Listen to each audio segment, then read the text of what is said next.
কেন্দ্রীয় কর্মসূচির অংশ হিসেবে জামাত শিবির দেশের বিভিন্ন জেলায় বিক্ষোভ মিছিল করেছে। এ সময় বিভিন্ন জায়গায় পুলিশের সাথে সংঘর্ষে বেশ কয়েকজন গুলিবিদ্ধ ও আহত হয়। আমাদের প্রতিনিধিদের তথ্য ও ছবিতে বিস্তারিত জানাচ্ছেন হুমায়ুন কবির তানিম।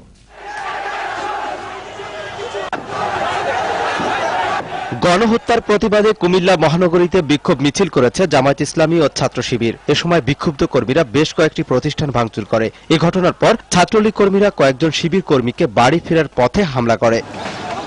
বিক্ষোভ মিছিল করেছে লক্ষ্মীপুরের জামায়াত শিবির। মিছিলে ককটেল বিস্ফোরণ করেছে দুর্বৃত্তরা।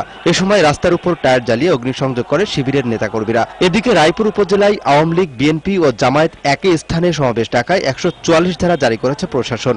বৃহস্পতিবারের ঘটনায় 300 জনের বিরুদ্ধে মামলা করেছে পুলিশ। টানা 3 দিন কক্সবাজার, চকরিয়া, পেকুয়া মহাসড়ক অবরোধ করে 144 ধারা ভঙ্গ করে খণ্ড খণ্ড বিক্ষোভ মিছিল করেছে সাঈদীর ভক্তরা। সাঈদীর মামলা রায় ঘোষণার পর উত্তেজিত জনতার উপর গুলি বর্ষণ করে পুলিশ। এ ঘটনায় 3 জন নিহত ও অন্তত অর্ধশতাধিক আহত হয়। রাজশাহীতে জামায়াত শিবিরের সাথে পুলিশের সংঘর্ষে এক সাংবাদিক সহ 15 জন আহত হয়েছে।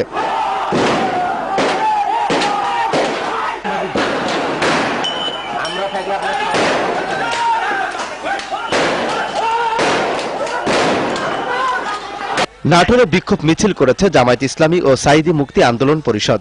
এছাড়া বড়াইগ্রাম ও গুরুদাসপুরে মিছিল করেছে জামায়াত শিবির ও সাধারণ মানুষ। লালপুরে কদিম চিলানের সংঘর্ষের ঘটনায় জামাত বিএনপির 2500 নেতাকর্মীর বিরুদ্ধে 2টি মামলা হয়েছে।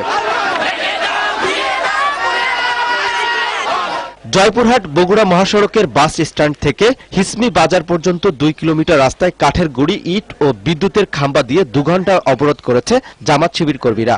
পরে পুলিশ এসে পরিস্থিতি নিয়ন্ত্রণ করে। নোয়াখালীতে পুলিশের গুলিতে নিহত শ্রমিক দলের নেতা খোকনের দাফন আজ নোয়াখালীর দত্তেরহাটের মাদ্রাসার সামনে অনুষ্ঠিত হয়। জানা যায়, শ্রমিক দলের নেতাকর্মী সহ এলাকার শত শত মানুষ উপস্থিত ছিলেন। মৌলভীবাজারে পুলিশের গুলিতে নিহত লুকমান হোসেনের লাশ পরিবারের কাছে হস্তান্তর করা হয়েছে। পরে শুক্রবার বিকেলে বিজিবি ও পুলিশের কড়া পাহারায় জানাজা অনুষ্ঠিত হয়। সন্ত্রাসীদের হামলায় পর্যটন বিভাগের নিহত প্রকৌশলী তহিদুল ইসলামের দাফন তার গ্রামের বাড়ি কুড়িগ্রামে সম্পন্ন হয়েছে। বৃহস্পতিবার জামায়াতের হরতাল চলাকালে সন্ত্রাসীরা বাংলাদেশ পর্যটন কর্পোরেশনের মোটেলের ছাদ থেকে ফেলে দিলে তার মর্মান্তিক মৃত্যু হয়। এছাড়া সারা দেশে গণহত্যার প্রতিবাদে টাঙ্গাইল, লালমনিরহাট ও সিরাজগঞ্জে বিক্ষোভ মিছিল করেছে জামায়াত শিবির। হুমায়ুন কবির।